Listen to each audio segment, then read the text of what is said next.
EPS 95 pension, pensioners के साथ बड़ी ठगी। पढ़िए पेंशन भोगी के मन की बात। 8 वर्षों के बुजुर्गों के अहिंसक करुणामय आंदोलन के बावजूद सरकार उनके लिए कुछ भी नहीं कर पाई। Suchna ji news, Chhattisgarh. Pensioners Indranath Thakur EPS 95 न्यूनतम पेंशन, ईपीएस 95 मिनिमम पेंशन को लेकर सरकार और ईपीएफओ पर भड़के हुए हैं। उन्होंने सोशल मीडिया पर अपने मन की बात को साझा किया। सभी पेंशनर्स को संदेश दिया कि बीजेपी चुनाव समिति को अंदाजा नहीं है कि ईपीएस 95 पेंशनर्स का देश भर में कितना समर्थन है। पिछले चुनाव 2019 के समय ही बुजुर्ग पेंशनर्स से वादा किया था कि उनकी सरकार न्यूनतम पेंशन पर सकारात्मक निर्णय लेगी, किंतु 8 वर्षों के बुजुर्गों के अहिंसक करुणामय आंदोलन के बावजूद सरकार उनके लिए कुछ भी नहीं कर पाई। इस लोकसभा चुनाव में भी वही गाना सुनाया जा रहा है कि अगली सरकार वृद्धों के हित की बात करेगी, इसलिए वृद्धों का आशीर्वाद भी अगली 2029 लोकसभा चुनाव में मिलेगा। अब बात सरकार के समझ में कुछ आ रही है। मतदाताओं की यह सरकार उपेक्षा कर रही। पेंशनर्स ने दावा किया कि 85 लाख बुजुर्ग पेंशनर्स हैं। भारत के औद्योगिक प्रतिष्ठानों में कार्यरत 7 करोड़ कर्मचारी हैं, जो पेंशन के भविष्य के भोक्ता हैं। 8 करोड़ कर्मचारियों के सिर्फ पति पत्नी, 16 करोड़ दंपतियों के बाल बच्चे और उनका हित अपेक्षित 50-60 करोड़ मतदाताओं की यह सरकार उपेक्षा कर बहुत गलत किया है। ईपीएस 95 पेंशनर्स के मतदाताओं में जातियों, मजहबी समूहों, पुरुष महिला सदस्यों सभी का प्रतिनिधित्व है। उनका संगठन एनएसी भी एपॉलिटिकल है। उसके बाद लोकतंत्र में उनकी शक्ति का अनुमान करें। एनएसी के 58 सदस्य भी लोकसभा चुनाव में स्वयं उम्मीदवार बनकर चुनाव लड़ने के लिए तैयार हैं। प्रत्येक राज्य के हर जिले में फैला संगठन। इस संगठन का फैलाव देश के प्रत्येक राज्य के हर जिले में फैला हुआ सक्रिय सदस्यों का समूह है। यह एक अलग बात है। जिन दलों के सांसद ने उनकी मांग का समर्थन किया है, बूढ़े बुजुर्ग, सेवानिवृत्त, चुनाव में उनका समर्थन करेंगे तथा जिन जिन सांसदों मंत्रियों ने पेंशनर्स का विरोध किया है, उन्हें चुनाव में हराने की वे जरूर ही कोशिश करेंगे। मरता क्या नहीं करता। ठीक है, सरकार अपनी राह चले और पेंशनर्स अपने हित की रक्षा के लिए जान लगा देंगे। मरता क्या नहीं करता। बीजेपी की वर्तमान सरकार ने बूढ़े बुजुर्गों की उपेक्षा की है। उनके द्वारा जमा किए हुए पेंशन फंड का अपहरण कर अच्छा नहीं किया है। अब जब वे अपने संचित 9 लाख करोड़ के कॉर्पस के 1 लाख करोड़ रुपए की ब्याज धन से सिर्फ 7500 प्लस दा और मेडिकल सुविधाएं मांग कर संतुष्ट होना चाहते हैं, तो यह सरकार टालने का काम कर रही है। यह ठगी नहीं तो और क्या है। ईपीएस 95 हायर पेंशन, ईपीएफओ और कोर्ट की अवमानना पर बड़ा दावा। पेंशन भोगियों को भारी मानसिक और शारीरिक दबाव का सामना करना पड़ता है। सूचना ji news, Chhattisgarh. Supreme court के फैसले के बाद से ईपीएस पेंशन मामले की यात्रा पर पेंशनर्स इंद्रनाथ ठाकुर ने पूरी पड़ताल करने वाला पोस्ट किया है। इस पोस्ट में दावा किया गया है कि 4 नवंबर 2022 को सुप्रीम कोर्ट ने पेंशनर्स के पक्ष में बहुत ही साहसिक निर्णय दिया और न्याय दिया।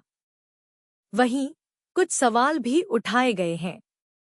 लिखा गया कि विशेषज्ञों द्वारा कुछ खामियां देखी गई थी, तो इस तरह की शंका से इनकार नहीं किया जा सकता है।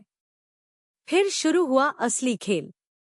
ईपीएफओ ने अदालत के आदेश में देरी करके उसे गड़बड़ कर दिया। इससे ईपीएफओ साइट पर अफरातफरी मच गई।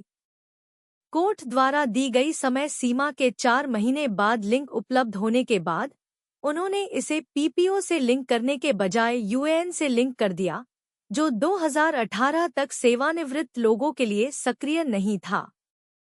सोशल मीडिया पर ईपीएस 95 हायर पेंशन को लेकर उठाए गए मुद्दों पर यह भी कहा गया कि उन्होंने एक्टिवेशन लिंक को भी बेकार कर दिया और किसी भी प्रतिष्ठान में कोई बदलाव नहीं करने का मौखिक निर्देश दिया।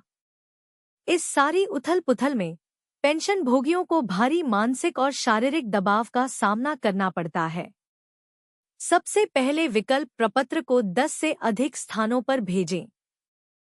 फिर ऑनलाइन फाइलिंग के दौरान त्रुटि संदेश के कारण उसे ठीक करने के लिए मदद मांगना और प्रतिष्ठानों के कर्मचारियों को काफी मानसिक और शारीरिक तनाव झेलना पड़ा। केरल हाई कोर्ट का फैसला। फिर केरल हाई कोर्ट का फैसला आने के बाद ऑनलाइन लिंक एक ही दिन में काम करने लगा और ईपीएफओ ने जानबूझकर मामले में परेशानी पैदा की और समय सीमा बढ़ा दी और सुप्रीम कोर्ट द्वारा दी गई 4 महीने की समय सीमा और उनकी अपेक्षा खो गई थी। फिर प्रतिष्ठानों से मंजूरी के लिए ईपीएफओ ने फिर जानबूझकर बाधाएं पैदा की। ईपीएफओ अधिकारियों को पता है और अब वे बार बार समय सीमा बढ़ाकर इसमें देरी कर रहे हैं। यह सीधे तौर पर कोर्ट की अवमानना है और ये बात ईपीएफओ अधिकारियों को पता है। लेकिन राजनीतिक समर्थन और सरकार के पूर्ण समर्थन के बिना यह संभव नहीं है। अंत में पेंशनर्स ने यह भी लिखा कि मैंने अभी अपनी राय व्यक्त की है। आप सभी होशियार हैं, इसलिए आप समझते हैं कि क्या करना है। सुप्रीम कोर्ट के 11 नवंबर 2022 के आदेश का स्पष्ट उल्लंघन। यह सुप्रीम कोर्ट के 11 नवंबर 2022 के आदेश का स्पष्ट उल्लंघन था, जब ईपीएफओ द्वारा 31 मार्च 2023 तक पेंशन संशोधित नहीं की गई थी। ईपीएफओ द्वारा जानबूझकर फॉर्म भरने से लेकर नियोक्ता की सहमति तक बाधाएं डालकर इसमें जानबूझकर देरी की गई। सारा डेटा उपलब्ध था और यह जानबूझकर उत्पीड़न था। ईपीएफओ के पास केंद्र सरकार का सारा पैसा था। ईपीएस 95 पेंशन न्यूज, निवेश, आय, सब्सिडी और मुकदमेबाजी। ईपीएफओ से पेंशनर्स नहीं राजी। ईपीएफओ द्वारा केरल उच्च न्यायालय में दिया गया हल्फनामा पेंशन भोगियों को डिनायल ऑफ जस्टिस, न्याय से वंचित करने का एक अच्छा सबूत बन गया है। Suchnaji news, Chhattisgarh. EPS 95 higher pension. EPS 95 higher pension पर ईपीएफओ की मुश्किलें बढ़ती जा रही है। पेंशनर्स परेशान हो रहे हैं। कोर्ट तक की लड़ाई लड़ी जा रही है।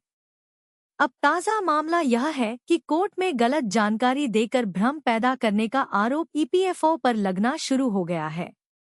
आइए पढ़ते हैं आखिर क्यों यह आरोप लगाया जा रहा है। पेंशनर्स कल्याण कुमार सिन्हा ने सूचनाजी.com के लिए यह रिपोर्ट तैयार की।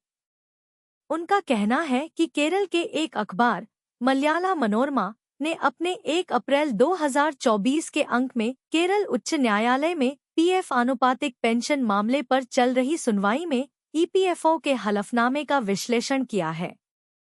मलयाला मनोरमा के अनुसार उच्च पीएफ पेंशन के लिए आनुपातिक आधार गणना के कार्यान्वयन के खिलाफ याचिका में ईपीएफओ द्वारा केरल उच्च न्यायालय में दिया गया हल्फनामा पेंशन भोगियों को डिनायल ऑफ जस्टिस, न्याय से वंचित करने का एक अच्छा सबूत बन गया है।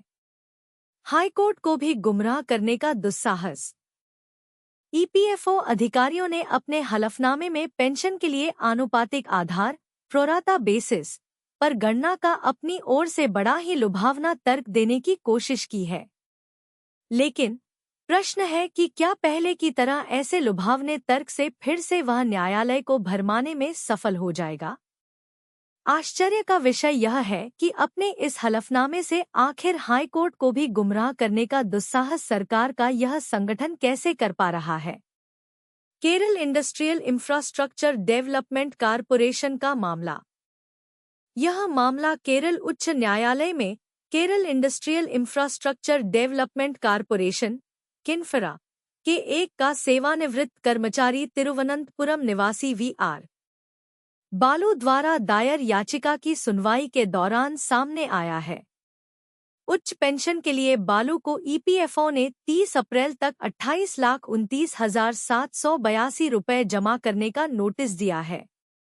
इसे बालू ने चुनौती दी है।